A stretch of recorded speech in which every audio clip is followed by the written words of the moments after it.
애청자 여러분 안녕하십니까? TV바보라의 윤민 목사입니다. 오늘 시간에는 기생충 영화를 감독한 봉준호 감독, 그리고 지금 국가민족을 위해서 정말 아픈 몸도 무릅쓰고 광화문에서 광야교회에서 불철주야 수고하시는 우리 전광훈 목사, 이 두 분을 대하는 정부의 태도를 볼 때에 정말 참 해도 너무한다, 이렇게까지 할 수 있느냐. 정말 나를 지지하지 않았던 국민들의 대통령도 되겠다라고 취임사에서 밝혔던 대통령 치고는, 또 거기에 또 우리 영부인 치고는 참 너무한다, 이런 생각을 하면서 우리는 어떻게 그럼 자세를 취해야 되고 우리는 앞으로 어떻게 하면 될까 하는 그런 것을 생각하면서 오늘 이 시간에는 전광훈 목사와 봉준호 감독을 대하는 정부의 태도, 전광훈 목사에게 대하는 태도, 봉준호 감독을 대하는 태도, 이런 걸 보면서 같이 생각을 나누고 우리 기독교인들의 자세와 특히 목사들의 자세, 교회들의 자세를 한번 생각해 볼까 합니다. 늘 얘기하지만 100% 맞는 게 어디 있습니까? 그죠? 아무도 없어요. 어떤 데는 나 자신에게도 화가 나는 게 인간인데, 가로 올라오는 댓글 보면은 희한한 또 댓글도 다 있어요. 물론 그 뭐 사람들의 정치는 얘기 하나하나 뭐 조사할 것도 없이 뻔합니다만은 우리 그렇게 살지들 맙시다. 여러분들 볼 때 제가 그렇게 나쁜 사람처럼 보입니까? 그렇게 나쁜 사람 아닙니다. 그렇다고 굉장히 뭐 훌륭한 사람은 아니지만은 그렇게 그런 분들이 볼 때 어떻게 하든지 깎아내리려고 하는 그런 사람들이 볼 때처럼 그렇게까지 나쁜 사람 아닙니다. 그거는 제가 뭐 여기에서 얘기할 것도 없고 뭐 다 밝힐 것도 없긴 없지만은 우리 초등학교의 동기들만 해도 지금요 거의 반 정도는 저 세상 같고 반 정도는 살아 있습니다. 잘 압니다. 저를. 시골에서 뭐 그야말로 뭐 꼬치 친구들인데 잘 알아요. 그렇게 나쁜 사람 아닙니다. 그러지들 마세요. 그렇게 말하는 당신은 얼마나 참 훌륭한 사람인지는 모르지만은 제발 그런 것들은 좀 하지 마시고, 꼭 그렇게 안 들거든 마음에 안 들거든 들어오지 마세요. 안 보면 될 것 아닙니까? 참 나 정말 어째서 우리 대한민국 국민들이 이런지를 참 어떨 때는 막 그냥 하지 말까, 안 하면은 뭐 그런 소리도 안 들을 건데, 그런 생각하다 또 그래도 또 대부분의 구독자들께서는 뭐 또 감사하다고 또 그렇게 많은 댓글을 달아주실 걸 볼 때에 참 한 사람의 생명이 천하보다 귀한다는 걸 생각하고 제가 꾹 참고 나가고 있습니다. 너무 그러지들 마시기를 제가 정중히 부탁을 드립니다. 그럼 이 봉준호 감독, 이분 어떤 분입니까? 그 영화 기생충을 가지고 지난 2월실 아카데미상, 그죠? 작품상, 감독상, 각본상, 국제영화상 4개를 받아요. 그래서 청와대에서 초청을 해가지고, 그죠? 문재인 대통령과 영부인 김정숙 여사 판대소하는 그 사진, 여러분 보셨죠? 제가 그런 걸 인터넷을 잘하면 그런 것도 뽑아가 여러분 한번 보여주면 더 극적으로 좋을 건데 뭐 제가 그런 실력이 없어서 죄송합니다. 그 판대소 하면서 그것도 웃는 모습도 뒤로 고개를 제껴가지고 입이 있는 대로 벌어져가지고, 그러니까 또 막 댓글이 달리고 지금이 웃을 때냐, 코로나 뭐 19입니까 뭡니까, 뭐 우한 코로나가 이렇게 전국을 휩쓸고 하고 있는데 그렇게 웃고 있을 때냐, 그런 댓글도 나오고 그런 비판도 나오고, 그러니까는 심지어 뭐 김정숙 여사를 보고 뭐 국밥집 아줌마, 국밥집 아줌마, 또 푼수 이게 이래가 되겠습니까? 우리 대한민국 국격이. 옛날 같으면 국모라 그래요. 그죠? 국가의 엄마예요. 국가의 어머니예요. 참 정말 아무리 자기들끼리 모여가지고 그래 좋다고, 자기 편이니까 좋다고 그러더라도 그런 반대소, 참 국격이 떨어지고 국민들이 볼 때야 참 이런 사람이 있나, 더 욕이 나오려고 그럽니다만은 그런 거는 우리가 안 보여야 되지 않겠습니까? 그죠? 그렇게 자기 편인 사람에게는 그렇게까지 하는 저 청와대에서 전광훈 목사는 어떻게 지금 대하고 있습니까? 광화문 집회를 통해서 그 아픈 몸을 그저 이끌고 공산화를 반대하고 문재인을 하야하라고 그러니까는 자기들 편 안 든다고 또 내일 오늘 업로드하는 게 23일 주일날인데 내일 그 공직선거법 위반 혐의로 뭐 영장실질 검사를 받아가지고 내일 저녁 늦게쯤은 판이 나겠죠, 그죠? 또 영장이 기각이 되든지 아니면 영장이 받아들여져 가지고 발부가 되어 가지고 감옥에 가든지 둘 중에 하나일 겁니다. 또 오늘 주일날 그 뭐 우리는 예배 다른 못 보지만은 그것도 뒤에 올라온 그 SNS에 보니까 광야교회 주일 예배를 방해하려고 경찰을 동원해 가지고 그 의자를 놓는 그것도 못 놓도록 방해하고 막 그 온 교인들이 항의를 하니까 그때서 가고 이것들 지금 뭘 의미하는 겁니까? 이런 것들이 뭘 의미하고 있어요? 이 정도까지 지금 왔습니다. 예배를 방해하는 것. 이거는 기독교를 최고의 방해하고 최고를 억압하는 수단이 예배를 못 드리게 하는 거거든요. 그러면은 우리 교인들, 특히 우리 큰 교회 목사님들, 이제는 뭔가 좀 안 옵니까? 내 자신의 영달을 위해서, 내 자신의 안위를 위해서, 내 자신의 명예를 위해서, 내 용기가 없고 내가 감옥 가는 고생하기 싫어서 모르는 척하고 기도만 하면 되지 하고 아직도 그렇게 할 때입니까? 예배를 못 보게 하는데, 예배를 방해하는 단계까지 왔는데, 그래서 사실은 제가 오늘 이걸 이런 제목이 아니고 큰 교회 목사님들 당신들이야말로 큰 교회 목사님들 당신들이야말로 예수 피를 빨아먹고 사는 기생충이 아닙니까? 그런 제목을 하려고 그랬어요. 사실은. 그러다 또 어쩌면 그러면은 뭘 또 뭐 목사가 목사를 까고 뭐 어쩌고 하려고 그러다가 제가 참았습니다. 사실은 안 그렇습니까? 우리 예수 피 빨아먹는 그런 기생충은 아닙니까? 한번 진짜 우리 깊이 생각해. 거기엔 저도 포함됩니다. 늘 얘기지만은 제가 지금 여기에 업로드하는 건 나는 거기는 예외고 나는 훌륭하고 인격자고 거룩한 사람이고 당신들만 해결된다 이런 게 아니에요. 그래서 우리가 설교도 그러죠. 가장 좋은 설교는 나에게 먼저 하는 설교. 그죠? 설교하는 자신 목사에게 먼저 하고 그래서 그 목사가 감동을 받는 그런 설교를 하는 게 제일 좋은 설교라고 설교 교수가 그 얘기하던 그런 기억이 납니다. 지금 제 얘기하는 것은 여러분들 보고도 얘기하지만 저 자신 보고도 얘기하는 겁니다. 이런 상황까지 왔는데 정말 우리 큰 교회 목사님들 그만큼 예수 피로, 예수 피공로로, 좋게 얘기하면 예수 피공로로 그 정도로 인기도 얻었고 이름도 얻었고 출세도 했고 뭐 큰 교회 목사님이고 대우받고 총회장도 하고 했으면은 이제는 예수의 피값이 예수가 피로 세운 교회가 어떻게 되고 있는지 억압의 가장 중심적이고 핵심적이고 가장 높은 단계의 예배도 못 보도록 지금 예배 볼 건데 의자도 못 놓도록 하는 이 정도로까지 왔는데도 아무 생각이 없습니까? 그만큼 예수 피를 먹었으면 이제는 예수 피값을 좀 해야 안 되겠습니까? 우리. 그런데 제가 이걸 보면서 키 포인트를 발견했어요. 뭐든지 핵심이 중요하거든요. 그죠? 끝까지 그게 중요한 게 아닙니다. 키 포인트가 중요해요.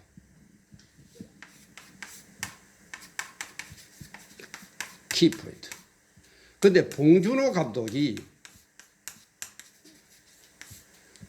기생충을 그 영화를 봤는데 저는 그 영화를 봤습니다만은 하도 뭐라 해서 봤는데 정말 이게 영화인가? 트럼프 대통령의 말만 따라 이런 영화에 작품상을 준다. 와. 그러던 분들은 그런 얘기를 하거든. 아카데미 그 상 자체가 프리메이션에서 만든 지도다. 그래서 그거는 전혀 근위가 없고 그거는 엉터리다 이런 얘기도 있습니다만은 어쨌든 이 봉준호 감독이 아카데미상 시상식장에서 한 얘기가 뭡니까? 가장 개인적인 것이 가장 창의적이다. 가장 개인적인 것이 가장 창의적이다. 이런 말을 했어요. 나는 이 얘기를 듣고 봉준호 감독의 키포인트가 영어를 만든 키포인트, 그분의 사상의 키포인트, 그분의 삶의 키포인트가 여기에 있구나. 가장 개인적인 것이 가장 창의적이다. 그렇게 예술가는 창의가 나와야 되거든요. 남들 그 모방 단계를 거쳐가지고 창조적인 단계에 접어들어야 되거든요. 그러면은 창조적인 그 단계에 접어든 게 뭡니까? 개인이에요. 남이 죽든지 살든지 남 신경 쓸 거 없는 거예요. 그러니까 그 영화 보세요. 그야말로 기생충처럼 부잣집에 가가지고 그렇게 먹고 살려고 뭐 아들도 딸도 뭐 엄마도 아빠도 네 식구라 거기서 해가지고 거기에서 피 빨아먹고 살다가 좀 쌍말로 피 빨아먹고 살다가 왜 죽입니까? 자기들 살려고 죽이잖아요. 그죠? 자기들 비밀이 탄로나고 자기들에게 잘못이 드러날까 싶어서 주인을 죽이잖아요. 그죠? 그 개인적인 생각뿐이에요. 공적인 생각이 있을 수가 없는 거예요. 그래 놓고는 가장 개인적인 것이 가장 창의적이다. 이거구나. 저는 거기에서 핵심을 발견했습니다. 그러면 전광훈 목사님은 뭡니까? 이분은 애국 운동을 30년을 뭐 100몇십억인가 돈을 투자하면서 한 분이 돼가지고 이분이 이렇게 하는 것은 뭡니까? 자유민주주의.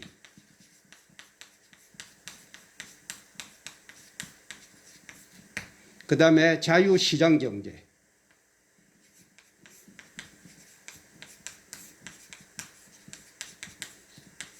그 다음에 한미동맹.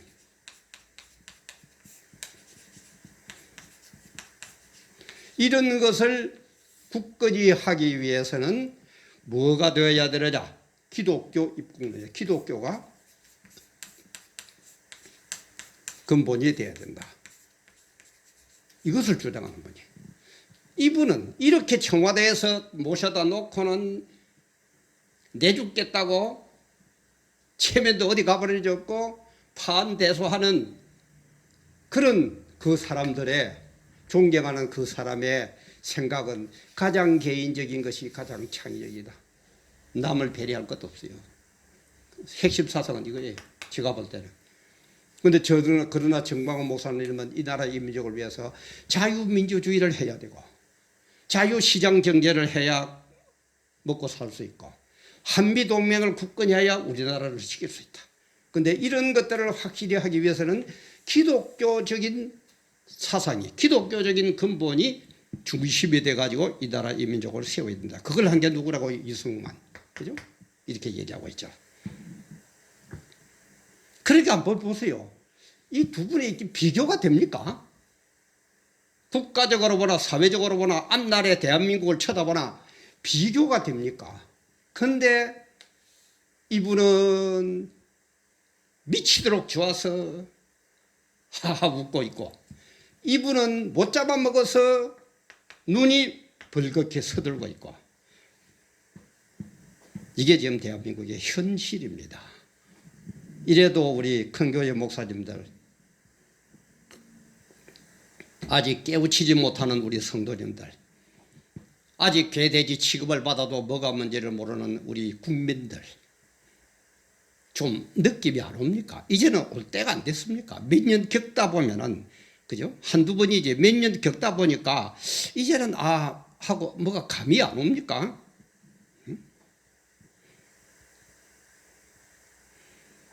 그래서 우리 성경은요. 죄를 폭로합니다. 죄가 얼마나 무섭고 얼마나 더러운 거고 죄가 우리를 얼마나 가까물고 정말 죄야말로 우리 인간에 붙어가지고 기생충처럼 얼마나 우리 피를 빨아먹고 우리 인격을 빨아먹고 우리 삶을 빨아먹는지를 폭로하는 것. 그게 성경이에요. 물론 다른 것도 많이 했습니다만 초점을 맞추자면은. 근데 이 죄의 원인이 뭡니까? 창세기 3장에 보면 하나님의 말씀을 불순종하고 마귀의 말을 따르거든요. 그게 죄예요. 그래 제가 얘기했죠. 죄가 뭐냐 하고 어렵게 생각하지 말라 그랬죠. 하나님보다도 더 큰 뭐가 있으면 이게 죄라고 그랬죠. 청와대 보세요. 하나님의 종, 하나님의 뜻보다는 봉준호가 1000배만 배 중요해요. 하나님 보실 때에, 청와대를 내려다보실 때에 지금 어떤 자세로 내려다보고 있겠습니까? 정말 우리 심각하게 생각해야 됩니다. 뭐 또 예수 안 믿는 사람이 또 지랄 뭐 하고 있네. 아이고 뭐 예수쟁이들 또 아니에요. 세계의 역사는 하나님을 대적하는 사람은 반드시 벌을 내렸습니다. 이건 이제 급주는 것도 아닙니다. 이게 팩트잖아요. 이건 페이크 뉴스 아닙니다. 가짜 뉴스 아닙니다. 이건 진짜 뉴스입니다. 뉴스 중에 뉴스입니다. 진짜 뉴스예요. 그게 세계 역사예요. 그래서 죄를 지어가지고 쫓겨난 이 인간들이, 에덴 동산에 쫓겨난 인간들이 아담과 하와가 그죠, 대표적이죠. 아담과 하와가 쫓겨납니다. 아담과 하와가 쫓겨나요. 그래서 자녀를 낳는데 제일 큰 아들이 가인, 둘째 아들이 아벨, 그 다음에 셋째 아들이 셋입니다. 요 세 아들을 낳아요.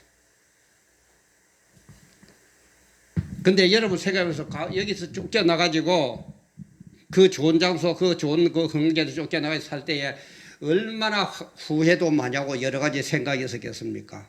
그리고 자기의 대를 이어가야 될 아들을 생각할 때에 아들 주세요, 아들 하나 주세요. 얼마나 기도를 많이 했겠습니까? 기도를 하면 뭐 글쎄요. 기도를 했는지 뭐 비유를 하자면 그죠? 기도를 했겠습니까? 그래서 얻은 게 첫 아들이 가인이에요. 이거는 이제 얻었다. 그 다음에 얻음 이런 뜻도 있고 창이라는 뜻도 있습니다. 전제한테 쓰는 창 있죠. 창이라는 뜻도 있어요.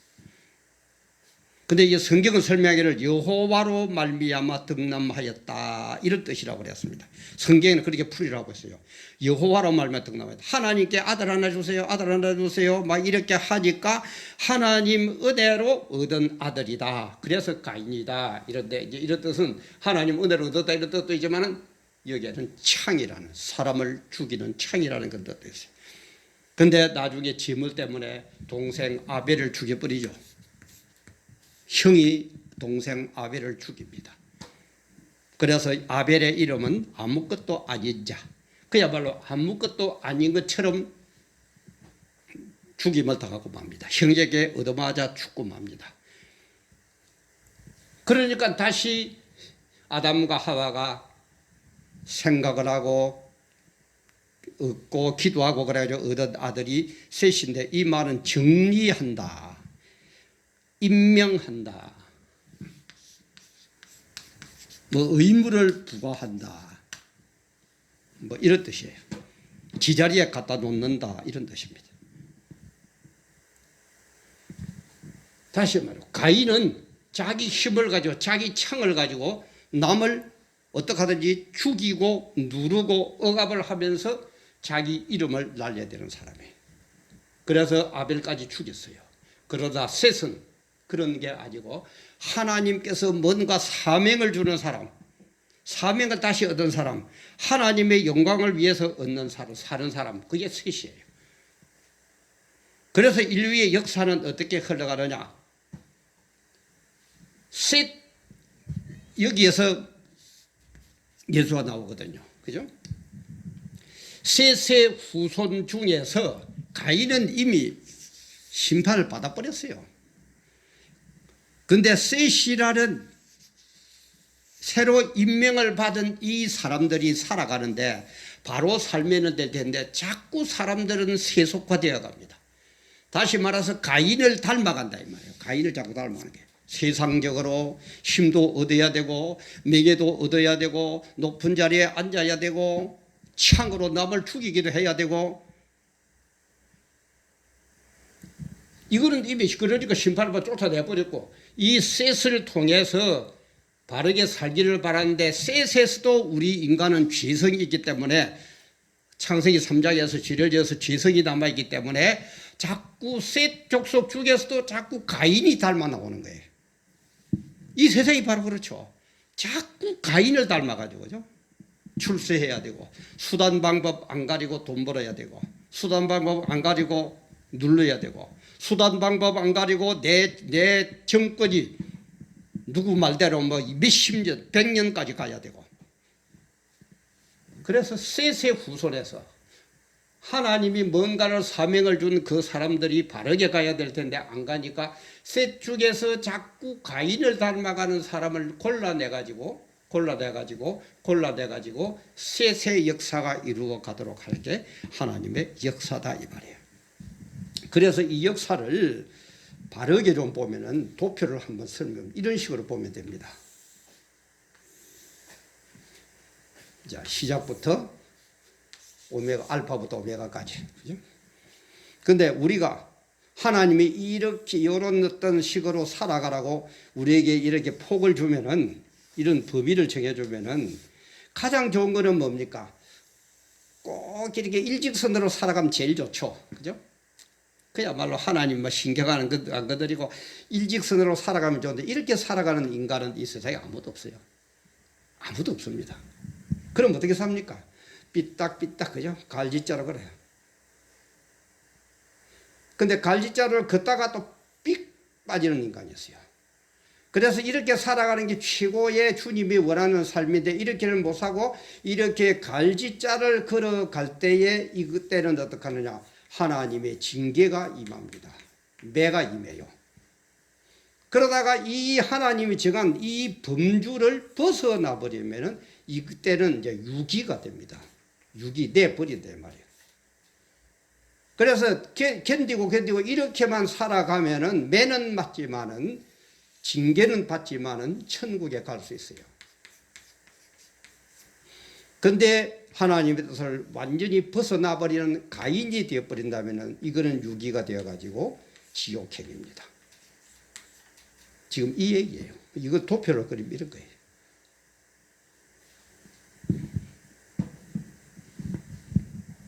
이게 하나님의 역사다 이 말이야.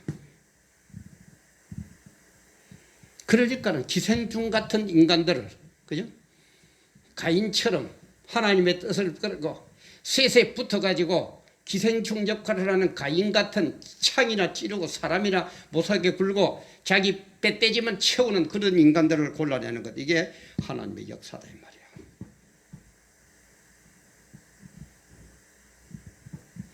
참 우리 깊이 생각을 해봐야 됩니다. 예수 믿는 사람은 뭐가 하나님 어디 있느냐 뭐가 어쩌냐 그런 얘기를 하지만은 심판은 분명히 있습니다. 당신들이 볼 때는 심판이 없어요? 당신들이 없다고 심판이 없어집니까? 그럼 우리가 있다고 심판이 있는 겁니까? 아니에요. 하나님이 있다 하니까 있는 거예요. 그것뿐이에요. 딴 거 없어요.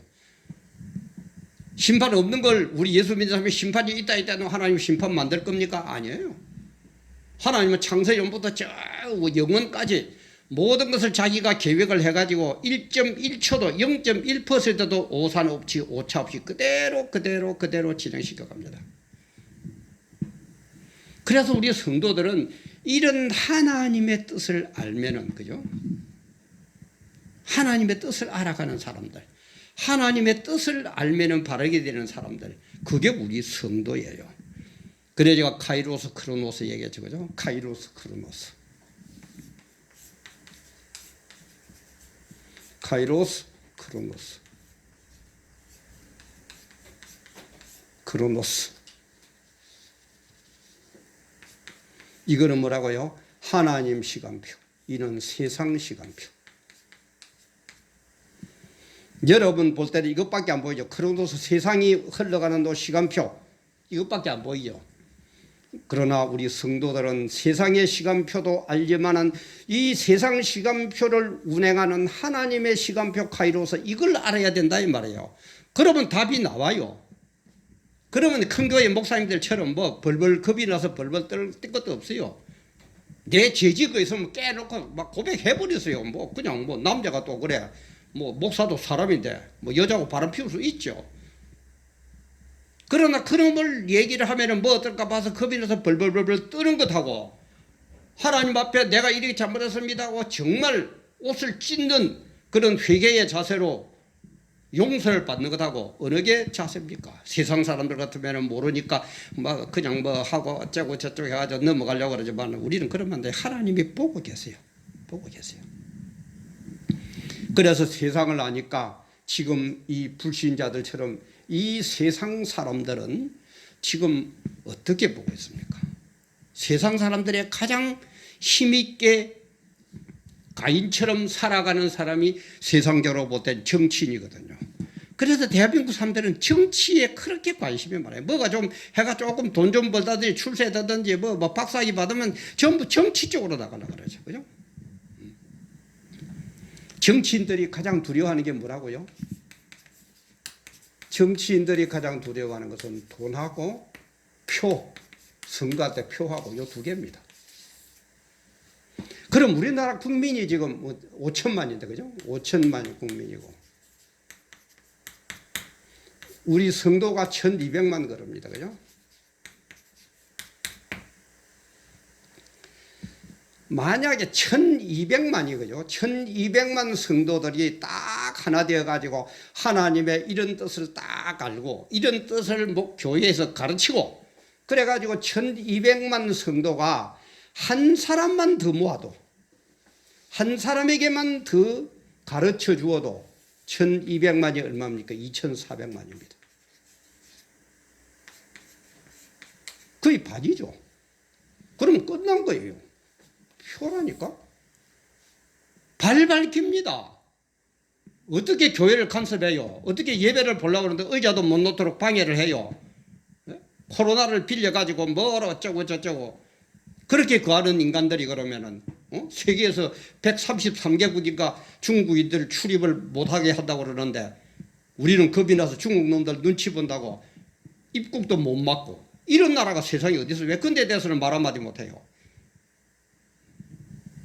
근데 만약 한 사람만 더 하면은 뭡니까?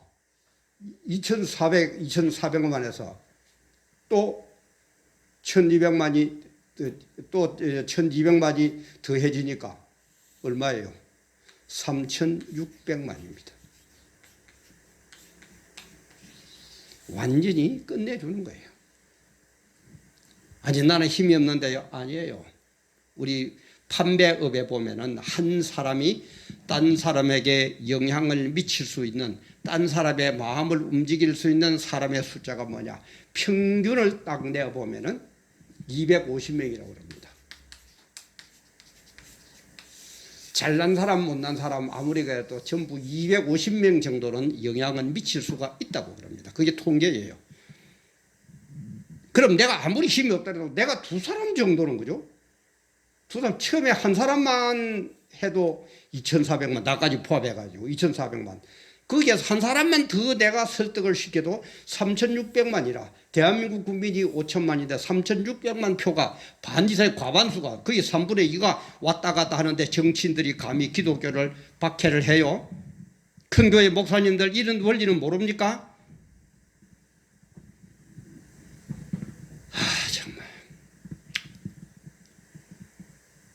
정말 참 가슴이 아픕니다. 좀 우리 바로 합시다. 좀 합시다. 정부가 이런 태도를 가지고 자꾸 이렇게 한다고 내 체면 때문에 말 한마디 못하고 뭐 어쩌고 저쩌고 그러고 있으면은 이 정부가 봉준호는 이렇게 대접하고 정광훈 목사는 이렇게 대접하는 이 정부가 앞으로 우리 기독교를 어떻게 대하겠습니까? 그것까지도 예상 안 됩니까? 에? 그 훌륭한 목사님들 그것까지도 예상이 안 돼요? 그 똑똑한 교인 여러분들 그것까지도 예상이 안 됩니까? 그럼 어떻게 해야 돼? 우리가 뭉쳐야죠. 금방 얘기하니까요. 1200만 표만 움직여도 전체 5천만 중에서 1200만만 바로 움직여도 교인들만 바로 움직여도 정부에서 절대 일을 못합니다. 어디 박원순인가 박원숭인가 나와가지고 뭘 어떻게 해요? 그따위 짓 해요? 어림도 없습니다. 발발깁니다. 게다가 한 사람씩만 더 해보세요. 2,400만이에요. 반이에요. 또 한 사람 내가 두 사람만 내가 잡고 바르게 설득해보세요. 바로 가르쳐 보세요. 3,600만, 5천만 중에서 3,600만. 훨씬 가바지들을 넘어버렸는데 정치인들이, 주사파들이 발발발 깁니다. 왜 이걸 알고도 이럽니까? 저들이 우리를 어떻게 대한다? 우리는 어떻게 대해야 되겠다? 그게 답이 없습니까? 정말 답이 없어요?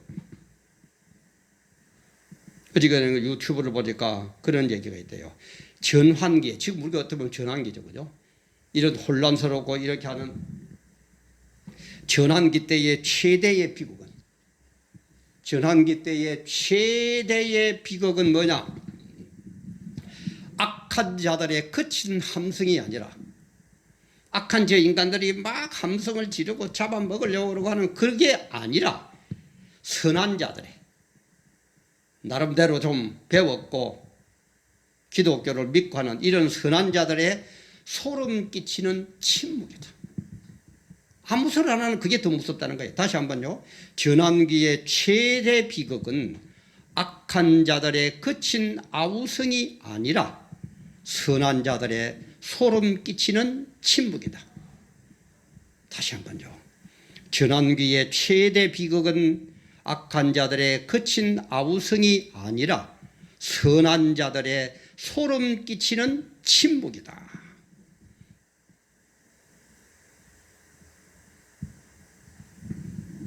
정말 우리 모든 교인들, 국가를 생각하는 분들 뭉쳐야 됩니다. 이번 주 토요일 2월 29일 3일절이 주일이니까 29일 날 한다고 그래요. 3일절 광화문 집회에 정말 1,200만 성도님들 전부 다 나오세요. 지금 국가에서는 이렇게 우리를 대하고 있습니다. 대표적으로 제가 두 사람을 뽑아봤어요. 이제는 예배도 못 보도록 의자도 못 놓도록 하는 그런 시기까지 왔습니다. 이제 됐죠 뭐. 그것 보고도 모른다면은 참말로 문제죠. 큰 교회 목사님들 정신 차리세요. 괜찮을 줄 압니까? 여의도 순복음교회 이영훈 목사님처럼 세계에서 제일 큰 교회이기 때문에 사회주의화되면 제일 먼저 억압을 당할 거다. 억압당하는 수준이 아니라 없어져 버려요. 정말 이영훈 목사 사형감이에요. 뭐 지금 뭐 조용기 목사 그다음에 누굽니까? 사랑의 교회 또 무슨 목사님들 다 얘기는 안 하겠습니다. 그 의심 많은 분들, 그 거룩한 분들 살아남을 것 같습니까? 눈으로 겪고 보고 성경에서 그렇게 예언하고 있는데도 뭘 지금 생각합니까? 정말 우리 바짝 차려야 됩니다. 정말 바짝 차려야 됩니다. 3.1절 광화문 집회 29일 날 열리는, 이번 주 토요일에 열리는 광화문 집회 모두 참석합시다. 이거는 아닙니다. 이거는 정말 아닙니다. 이거는 정말 아닙니다. 모두의 깨달음 속에, 하나 되는 역사 속에 아버지의 영광이 드러나고 진리가 승리하는 그런 일에 동참해서 내가 주인공이 되는 그런 놀라운 역사의 현장에 참여하는 모든 성도님들, 큰 교회 목사님들, 또 우리 애국 시민들 다 되시기를 간절히 부탁을 드립니다. 오늘 함께 해주셔서 감사합니다.